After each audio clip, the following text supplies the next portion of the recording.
Camera আরো দূরে নেন এটা শুট করো।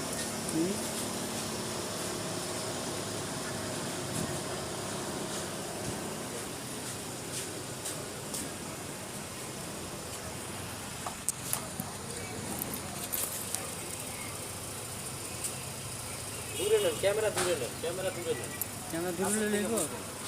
আরো দূরে নেন দূরে নেব না তো দূরে নিলে ভালো হইব দাদা না রং টং জ্বলে নাই তো এই জন্য মনে করেন যে ছবিটা ইয়ে হয়ে আছে